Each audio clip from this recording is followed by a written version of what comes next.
Morning, it's Royal Ascot week, so I'm going to do a little video really going through my bets that I'm going to be having on Royal Ascot this week. It will make a nice little distraction from at least the last day of Euros betting. If you were on my bets, then God help me, you might be thinking you might need a day off.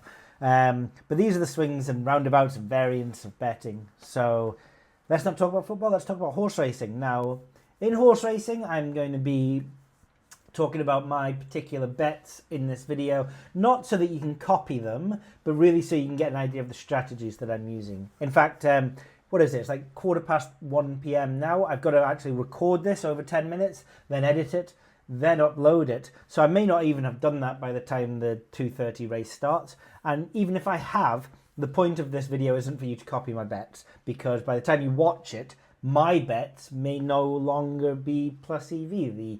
They may have drifted, which is fine because we can only bet on the information that we have at the time, or they may have been cut or something like that. So it's not for you to copy, it's more about the strategies that I'm using. I'm going to be using shops with runners there just now and exchanges because I have no access to online soft bookmakers. If you do have access to online soft bookmakers, the world is your oyster and life is a lot easier and volume should be a lot bigger. And that's the other thing that we should note in this video. I'm going to be betting every day, Tuesday, Wednesday, Thursday, Friday, Saturday. So that's 5 days. I'll try and have the video up before the first race on every day. We could get to the end of this and I could be in profit. And if I am, I will not be blowing any trumpet about the 1,000% or 1% ROI or whatever it is. Because the 5 days of betting at Royal Ascot at the end isn't enough information or data to show that a system either works or doesn't work. So we don't celebrate it with that amount of variance. Similarly, I very easily could be down, and I won't be commiserating, I won't be hiding from it, I won't be shying away from it. It doesn't mean anything if I'm down, and it doesn't mean anything if I'm up. This video really is more about how I'm applying certain strategies rather than the exact horses and the profit loss. Having said all of that, let's have a look at it. Now, the tools I'm going to be using is I'm going to be using the Bookie Bashing horse racing trackers available to anyone with a subscription to Bookie Bashing. The information I'm taking is from 1:15 on Tuesday lunchtime today, so about an hour and 15 before the start of Royal Ascot. And how these trackers work is that we estimate a probability for exactly first, exactly second, exactly third, exactly fourth. We compare this against the terms available at the bookmakers and the number of paid places, and then we can estimate by comparing to odds at the bookmaker to our fair odds. We can work out the EV, the equity, the long-term expected value. That's essentially how this works. I'm going to be using something called the BB Algo, which is where we price these. The probability of it finishing in the places in-house, as opposed to using the exchange data. I could use the exchange data, it's just a personal preference. And I'm going to be betting in multiples. I could be betting in singles. In fact, if I was betting in singles, I'd be more likely to be up at the end of the week. The variance, the volatility would be lower. And so that might make a nice and easy video for me. But it's not true. It's not what I'm doing. So these are bets that I'm getting on. I'm getting on lucky 15s. There might be the occasional lucky 31. It depends on how many horses are available.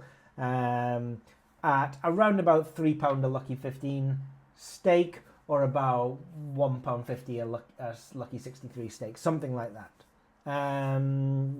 So having said all of that, let's have a look at what's available. So I'm looking at William Hill's shop just now. I mean, I can... Okay, right. I managed to turn the phone off when I picked it up there, but here's the, there's the tracker that I'm looking at. So I'm going to be sort of looking at the other direction to the camera whilst I am talking, if that's okay. Now I'm just going to get the camera to look right.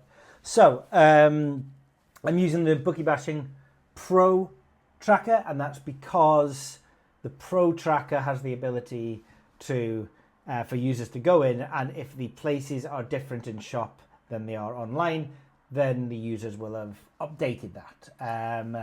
And so we can generally always know the correct number of places that we're getting in shop. So at William Hill, I'm going to be having, there's quite a lot of value. There are 30 horses, and so that means I don't need to double up on any horses. I would if I needed to, but I don't. So my first lucky 15, I'm going to have Now, by the way, I'm going to put all of this information into a spreadsheet at the bottom of here, so you don't need to, write them down. Whether I do that right now or tonight or catch up on them tomorrow, I don't know. But I'm going to have 4 in the first Lucky 15. It's going to be Knight 540, Almacan, Knight at 50 to 1. I'm going to avoid Brave Empire, who is the top horse, because he's 100 to 1. So I'm going to include him maybe in a Lucky 15 with slightly shorter odds horses. That would be my preference there, probably. But yeah, the first one's going to be Knight, 50 to 1, 540.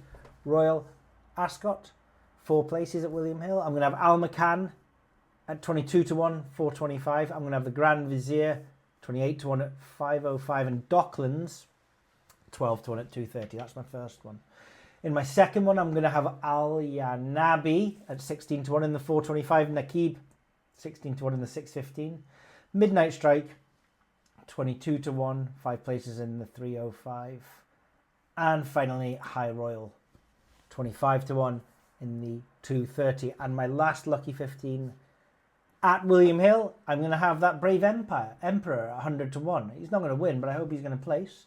And I'm going to add in a Piece of Heaven at 11 to 2 from the 615. The Very Man at 40 to 1 and the 505. And finally, Al Qudra at 305. Now, did you note the mistake?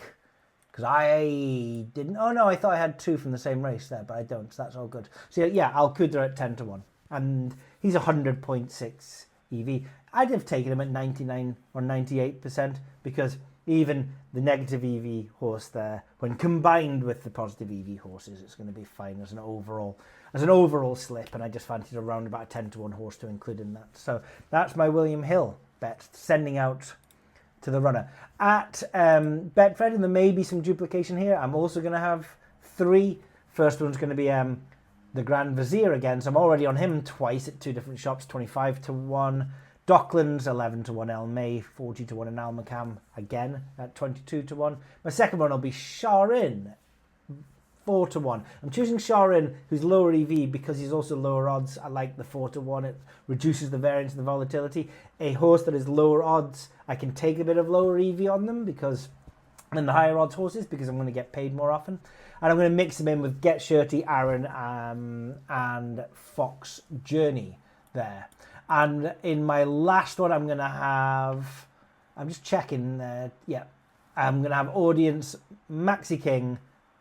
I'm not going to have Sharon for a second time because he's also in the 230 with Audience. I'm going to have Pleasant Man, and I am going to have Party Central at 16 to 1. So those are my 6 Lucky 15s for today. What else am I betting on? I'm going to have a look at the exchanges.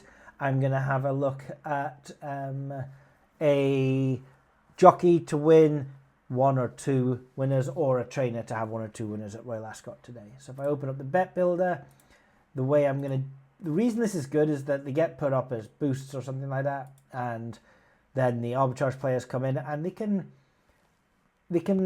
often either get it wrong or just have the market as biased. And sometimes the value here is to back and sometimes it's to lay. And I don't mind backing as long as it's over about 1.5, and I don't mind laying as long as it's under about 3.0, right? But sometimes I'm not the biggest fan of backing at very, very short odds. So the first one I'm going to have a look at is Ryan Moore to win 2+ winners at Ascot, and I'm going to go to the bet builder, and I'm just going to ask for the first race of Ryan Moore, and then I'm going to select all of his runners. And then I'm going to have to remove tomorrow's. That's something that we are going to improve in terms of the UX at Bookie Bashing, because we get tomorrow's and Thursday's runners and we very rarely need them. And I see that the fair odds are 7.54. Now, just now there's a back of 5.8 with a lay of 8.6, and the last price smash was 14, which is indicative of a huge steam, if you ask me, or some non-runners in other races that aren't Ryan Moore's. So I'm just going to be trading 8.6, see if I can get fair odds of 115% there. It might not go, and if it doesn't, I won't be including it in my list of overall bets, because these are trades. No odds are available that are value on the back or the lay side there. With William Buick as well, I'm going to be trying to lay him down at 3 because his fair odds are 3.3 to ride 2 winners, but nothing's there just now, so I don't know if I'll get that matched.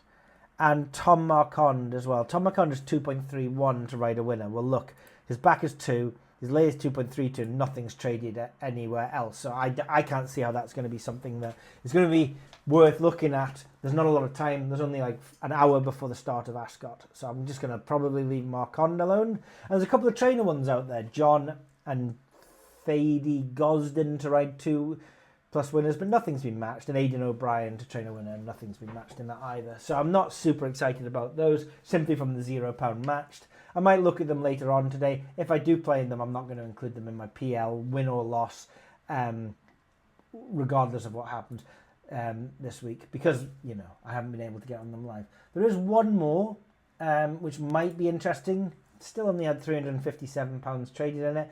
Henry Longfellow, top 4 finish in the 425. Sometimes it's like, if there's something really unusual, like a top 8 finish, we can do some funky mathematics where we can actually work out, you know, exactly second, exactly third, exactly fourth, use those numbers and come up with exactly 8th. I just sense that this hasn't got a chance of being good because the place market will be too liquid for a top 4 finish on this. But I'm looking anyway. And if we were to look at top 4 finish, for example, Ryan Moore riding this on Betfair, got a reduction factor of 41% in this race. That's because some massively short price person. You'd think I'd know, but I don't, so who cares? is a non-runner. But look, the last price match for Henry Longfellow at Betfair's place markets is 1.68. He's got a back of 1.66 and a lay of 1.71 just now at the enhanced specials market over in BetDAX. So I don't see how that's going to come into value either. It's just not a complicated enough calculation for it to be difficult enough for backers and layers to be getting wrong. So I'm going to be leaving that one alone as well. So really, I've got those 6 lucky 15s today and nothing on the exchange, but I'll be back tomorrow, maybe with a slightly earlier video, and maybe I'll be having some exchange bets then. If either of my Ryan Moore or William Buick bets do get matched, I'll include them in the profit loss. Okay, whatever you're betting on at Royal Ascot today, good luck to you. We'll be back tomorrow.